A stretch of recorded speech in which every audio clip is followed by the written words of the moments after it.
ଜ୍ଞାନୀ ପ୍ରୋ ଚ୍ୟାନେଲକୁ ଆପଣମାନଙ୍କୁ ସ୍ୱାଗତ। 1. ଭାରତରେ ଜନ୍ମିତ 4 ଜଣ ପିଲା ସହିତ ମୋଟ 5 ଜଣ ପିଲା ଆମେରିକାରେ ମାଧ୍ୟମିକ ବିଦ୍ୟାଳୟର ଶିକ୍ଷାର୍ଥୀମାନଙ୍କ ପାଇଁ ଆୟୋଜିତ ବିଜ୍ଞାନ ଓ ଇଞ୍ଜିନିୟରିଂର ମୁଖ୍ୟ ପ୍ରତିଯୋଗିତା ଜିତିଛନ୍ତି। ଏମାନଙ୍କ ମଧ୍ୟରୁ ମୂଳ ଭାରତୀୟ 14 ବର୍ଷୀୟ ବାଳକ ଶୀର୍ଷ ପୁରସ୍କାର ଜିତିଛନ୍ତି। 2. ଆମେରିକାର ଖାଦ୍ୟ ଓ ଔଷଧ ପ୍ରଶାସନ 5ରୁ 11 ବର୍ଷର ପିଲାମାନଙ୍କ ପାଇଁ ଫାଇଜର ବାୟୋଟେକ୍ କୋଭିଡ୍ ଟିକାକୁ ମଞ୍ଜୁରି ଦେଇଛନ୍ତି। 3. କେନ୍ଦ୍ରୀୟ ଗୃହ ଓ ସହକାରିତା ମନ୍ତ୍ରୀ ଅମିତ ଶାହା ନିଜର ଉତ୍ତରାଖଣ୍ଡ ଯାତ୍ରା ସମୟରେ ଡେରାଡୁନରେ ମୁଖ୍ୟମନ୍ତ୍ରୀ ଗୋସାରୀ କଲ୍ୟାଣ ଯୋଜନା ଓ ସହକାରୀ ସମିତିଗୁଡ଼ିକର କମ୍ପ୍ୟୁଟରୀକରଣର ଶୁଭାରମ୍ଭ କରିଛନ୍ତି। 4. କେନ୍ଦ୍ରୀୟ ବନ୍ଦର ଜାହାଜ ଓ ଜଳପଥ ଏବଂ ଆୟୁଷ ମନ୍ତ୍ରୀ ସର୍ବାନନ୍ଦ ସୋନୋୱାଲ କେରଳର ଆଲ୍ଲାପୁଝା ଜିଲ୍ଲାରେ ବାଲିଆଝିକଲରେ ନୂଆ ଲାଇଟ୍ ହାଉସ୍ର ଉଦ୍ଘାଟନ କରିଛନ୍ତି। 5. ଭାରତୀୟ ନୌସେନା ମାଜାଗାଓଁ ଡକ୍ସିପ୍ ବିଲ୍ଡର୍ସଠାରୁ ପ୍ରଥମ ନିର୍ଦ୍ଦେଶିତ ପ୍ରକ୍ଷେପସ୍ତ୍ର ବିଧ୍ୱଂସକ P-15B ପ୍ରାପ୍ତ କରିଛନ୍ତି।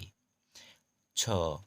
ପ୍ରଧାନମନ୍ତ୍ରୀ ନରେନ୍ଦ୍ର ମୋଦି G20 ଶିଖର ସମ୍ମିଳନୀରେ ଫ୍ରାନ୍ସ ରାଷ୍ଟ୍ରପତି ଏମାନୁଏଲ୍ ମାକ୍ରନ୍ଙ୍କୁ ଭେଟିଛନ୍ତି ଓ ଦୁଇ ନେତାଙ୍କ ମଧ୍ୟରେ ସାମରିକ ଦ୍ୱିପାକ୍ଷିକ ସମ୍ବନ୍ଧ ଭାରତୀୟ ପ୍ରଶାନ୍ତ ସାଗରୀୟ କ୍ଷେତ୍ର ତଥା ବିଶ୍ୱର ଶାନ୍ତି ବଜାୟ ରଖିବା ପାଇଁ ସମ୍ବନ୍ଧରେ ଆଲୋଚନା କରିଛନ୍ତି।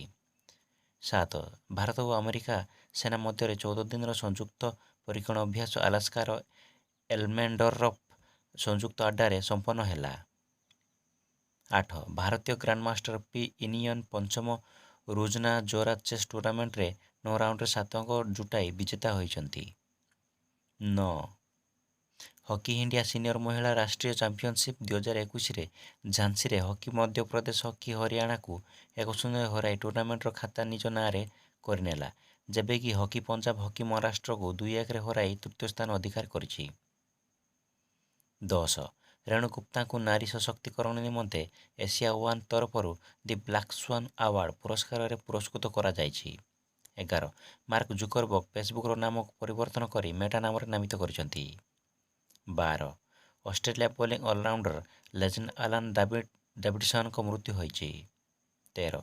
ରକ୍ଷା ଅନୁସନ୍ଧାନ ଏବଂ ବିକାଶ ସଂଗଠନ DRDO ଓ ଭାରତୀୟ ବାୟୁସେନା IAF ମିଳିତ ଭାବେ ଏରିଏଲ୍ ପ୍ଲାଟଫର୍ମଠାରୁ ସ୍ୱଦେଶୀ ରୂପରେ ବିକଶିତ ଲଙ୍ଗ୍ ରେଞ୍ଜ ବମ୍ LRBର ସଫଳତାପୂର୍ବକ ପରୀକ୍ଷଣ କରାଗଲା।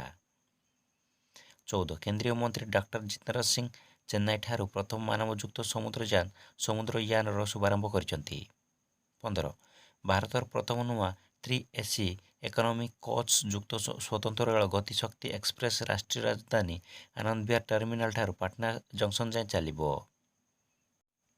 ଭିଡ଼ିଓଟି କେମିତି ଲାଗିଲା? ଆପଣଙ୍କ ଭଲ ପାଇବା ସ୍ୱରୂପ ଗୋଟିଏ ଲାଇକ୍ କରିବେ, ସେୟାର କରିବେ ଏବଂ ସବସ୍କ୍ରାଇବ୍ କରି ଦେବେ।